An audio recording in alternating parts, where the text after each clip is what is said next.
दोस्तों नमस्कार, मैं हूं प्रशांत प्रकाश। लोकसभा चुनाव 2024 की बिसात बीत चुकी है। चुनाव की तारीखों का ऐलान हो चुका है और तमाम राजनीतिक पार्टियां मैदान में उतरने को लेकर कमर कस चुकी है। अगर बात एनडीए की जाए तो एनडीए इस मामले में काफ़ी आगे है। तमाम राज्यों में बीजेपी और उनके जो सहयोगी दल हैं उनके बीच सीटों का बंटवारा लगभग अंतिम चरण में है। जबकि अगर महागठबंधन की बात की जाए बिहार के परिप्रेक्ष्य में तो यहाँ भी सीट का बंटवारा हो चुका है, लेकिन अभी भी सीटों का जो बंटवारा हुआ है उसका औपचारिक ऐलान नहीं हो पाया है। और बिहार ही नहीं, यूपी और झारखंड में भी कमोबेश यही स्थिति है और यहाँ पे इंडिया गठबंधन पिछड़ती हुई नजर आ रही है। अगर बात की जाए तो एनडीए गठबंधन जिस तरह से मजबूती के साथ इस बार मैदान में है और 400 पार का लगातार एनडीए गठबंधन के नेताओं के द्वारा यह दंभ भरा जा रहा है कि इस बार उनका गठबंधन 400 के पार सीट लोकसभा में जीतेगी। वहीं महागठबंधन की बात की जाए तो महागठबंधन भले ही लाख दावे कर ले, लेकिन अभी भी इंडिया गठबंधन के नेताओं के द्वारा बिहार में कोई औपचारिक ऐलान नहीं किया गया है। अभी तक जो स्थिति बनी हुई है उसमें अगर बात की जाए तो एनडीए की तरफ से बीजेपी सबसे बड़ी पार्टी है और बड़ी पार्टी के तौर पर वह 17 सीटों पर चुनाव लड़ेगी, जबकि जदयू जो कि दूसरी सबसे बड़ी पार्टी है उन्हें 16 सीटें मिली है, जबकि लोजपा रामविलास 5 सीट पर और मांझी और उपेंद्र कुशवाहा एक सीट पर चुनावी मैदान में उतरेंगे। लेकिन अगर महागठबंधन की बात की जाए तो महागठबंधन में जो सबसे बड़ी पार्टी है राजद, वह 28 सीटों पर इस बार चुनावी मैदान में उतरने की तैयारी में है। वहीं कांग्रेस को 8 सीट दिया गया है, जबकि लेफ्ट के लिए 3 सीट छोड़ने की बात कही गई है। लेकिन इस बात का अभी तक कोई औपचारिक ऐलान नहीं हो पाया है। इतना ही नहीं, महागठबंधन के नेताओं के बीच भले ही सीट को लेकर सहमति बन गई हो, लेकिन कौन सी पार्टी कहां से चुनाव लड़ेगी इस पर अभी भी मंथन का दौर लगातार जारी है। और वामदल और कांग्रेस और राजद के बीच कई सीटें ऐसे हैं जिसको लेकर तकरार भी जारी है। कटिहार, मधुबनी और बेगूसराय जैसी सीट पर वाम दल के नेताओं के द्वारा लगातार दावा ठोका जा रहा है, लेकिन राजद इसको लेकर सहमत नहीं है। ऐसे ही कुछ सीट ऐसे भी है जिसको लेकर कांग्रेस दावा ठोक रही है, लेकिन राजद एवं वाम दल वहाँ भी संतुष्ट नहीं है कि इन सीटों को कांग्रेस के लिए छोड़ा जाए या इन सीटों को राजद के लिए छोड़ा जाए। तो कहा जा सकता है कि सीट की संख्या को लेकर भले ही वहां पे कुछ बात बनी हो, लेकिन अभी तक इसका औपचारिक ऐलान नहीं हुआ है। साथ ही कौन सी सीट पर कौन सी पार्टी लड़ेगी इस पर भी संशय बरकरार है। इस तरह की स्थिति कमोबेश उत्तर प्रदेश में भी है। उत्तर प्रदेश में भी अखिलेश यादव की जो पार्टी है समाजवादी पार्टी, वह अब सबसे बड़ी पार्टी के तौर पर अधिक से अधिक सीटों पर इस बार लोकसभा चुनाव में अपना किस्मत आजमाएगी, लेकिन अभी भी वहां पर संशय की स्थिति बनी हुई है। और कांग्रेस के लिए कौन कौन सी सीट छोड़ी जाए इस पर भी संशय बरकरार है।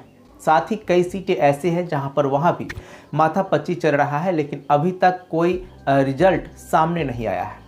और यही स्थिति कमोबेश झारखंड में भी है, जहां इंडिया गठबंधन के तमाम जो सहयोगी दल हैं वह अपना सर खपा रहे हैं, लेकिन अभी तक उनके बीच कोई ऐसी सहमति नहीं बनी है जिसका ठोस ऐलान किया जाए और उस पर आगे बढ़ा जाए। और इन सब के बीच जो सबसे बड़ी बात है कि आखिर इंडिया गठबंधन के नेताओं के द्वारा अभी तक इतना समय लेने के बाद भी कोई औपचारिक ऐलान क्यों नहीं किया गया है। कौन से सीट पर कौन सी पार्टी लड़ेगी और कौन सी पार्टी के कौन से उम्मीदवार किस सीट पर अपना किस्मत आजमाएंगे, इसको लेकर सहमति नहीं बनी है। इसके पीछे एक बड़ा कारण है और वह कारण तीनों राज्यों में कमोबेश एक जैसी ही है। और इसी को लेकर इंडिया गठबंधन में शामिल तमाम दल और उनके नेताओं के बीच वेट एंड वॉच की स्थिति बनी हुई है। अगर बात उत्तर प्रदेश की जाए तो इंडिया गठबंधन भले ही कांग्रेस और समाजवादी पार्टी के बीच सीटों को लेकर सहमति बन गई है, लेकिन अभी भी अखिलेश और कांग्रेस के तमाम नेता मायावती को लेकर वेट एंड वॉच की स्थिति में है। उन्हें ऐसा लगता है कि मायावती इंडिया गठबंधन में शामिल हो सकती है। हालांकि मायावती ने साफ संकेत दे दिए हैं कि वह किसी भी पार्टी के साथ किसी भी तरह का कोई गठबंधन नहीं करने जा रही और अकेले मैदान में उतरेगी। बावजूद इसके इंडिया गठबंधन के नेताओं को यह संभावना दिख रहा है कि मायावती इंडिया गठबंधन में आ सकती है। और अगर ऐसा होता है तो इंडिया गठबंधन उत्तर प्रदेश में मजबूत रूप से एनडीए को टक्कर देने में सक्षम हो पाएगी। कुछ इसी तरह की स्थिति इंडिया गठबंधन के सामने बिहार में भी है। जिस तरह से पारस ने मंत्री पद छोड़ा और एनडीए से बाहर जाकर चुनाव लड़ने की बात कही है, ऐसे में महागठबंधन के नेताओं के द्वारा पारस की स्वागत की तैयारी भी की जा रही है। आपको बता दें कि बिहार में महागठबंधन में सबसे बड़ी पार्टी जो राजद है वह 28 सीटों पर चुनाव लड़ने की बात कह रही है। और ऐसी स्थिति में अगर पारस की पार्टी महागठबंधन में शामिल होती है तो यह स्वाभाविक रूप से कहा जा सकता है कि पारस की पार्टी जिन सीटों पर चुनाव लड़ेगी उन सीटों को राजद को अपने कोटे से ही देना होगा, क्योंकि राजद ने पहले ही वाम दल और कांग्रेस को कम से कम सीट देने की बात की है। और इससे कम अगर किया जाए तो न तो कांग्रेस और न ही वाम दल को यह पसंद आएगा। आपको बता दें कि भाकपा माले जिसे महागठबंधन में 2 सीटें मिली है वह बिहार के 8 सीटों पर लगातार दावा ठोक रही है। भाकपा माले नेताओं का यह कहना है कि बिहार के 8 सीटें ऐसी है जहां पे उनकी मजबूत तैयारी है और इसी को लेकर उनके द्वारा लगातार ऐसी कई सीट हैं जिसको लेकर राजद, कांग्रेस और वाम दल के नेताओं के बीच तकरार बढ़ रहा है। जैसा कि मैंने पहले ही बताया कि बेगूसराय, कटिहार, सिवान और मधुबनी जैसी सीट है जहां पे इन महागठबंधन नेताओं के द्वारा लगातार बातचीत हो रही है और वाम दल का यह प्रयास है कि इन सीटों पर वह अपने प्रत्याशी उतारे। इसके अलावा अगर बात की जाए तो महागठबंधन में सिर्फ पारस ही नहीं बल्कि महागठबंधन के ही पुराने सहयोगी पप्पू यादव एक बार फिर से राजद के प्रति उनका जो है समर्पण बढ़ा है। और जिस तरह से मंगलवार की रात वह राबड़ी आवास पहुंचकर लालू प्रसाद यादव और तेजस्वी यादव से मुलाकात की और इस मुलाकात के बाद जिस तरह से तेजस्वी यादव पप्पू यादव को बाहर तक छोड़ने आए, तो इस मुलाकात के बाद यह कहा जा रहा है कि पप्पू यादव एक बार फिर से महागठबंधन में मजबूती के साथ खड़े होंगे। हालांकि पप्पू यादव ने 2019 में भी महागठबंधन में शामिल होने की बात कही थी, लेकिन राजद तब उसका विरोध किया था। आपको बता दें कि इससे पहले 2014 में राजद के टिकट पर ही पप्पू यादव लोकसभा पहुंचे थे, लेकिन इसके बाद तेजस्वी यादव और पप्पू यादव के बीच तकरार बढ़ गई थी, जिसके बाद पप्पू यादव को राजद छोड़ना पड़ा और उसके बाद उन्हें अपनी पार्टी बनानी पड़ी जो लगातार असफल रही है। हालांकि पप्पू यादव अपने व्यक्तिगत जो प्रयास है जनता के बीच और बिहार में जिस तरह से उन्होंने सक्रियता दिखाई है, युवाओं के बीच पप्पू यादव की अच्छी पहचान है, अच्छी पकड़ है, लेकिन उनकी पार्टी न तो विधानसभा चुनाव में और न ही लोकसभा चुनाव में किसी भी प्रकार की कोई सीट हासिल कर पाई।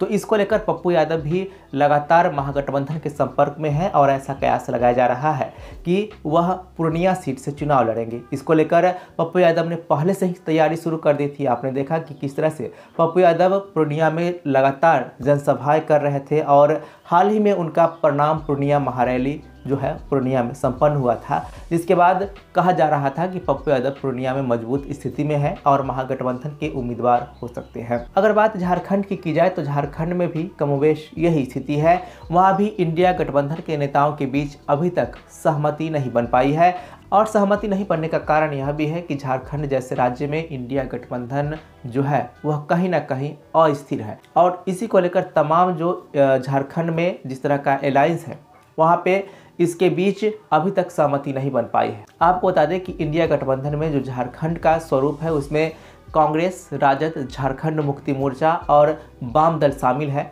लेकिन वहां पर भी सीटों को लेकर खींचतान मचा हुआ है।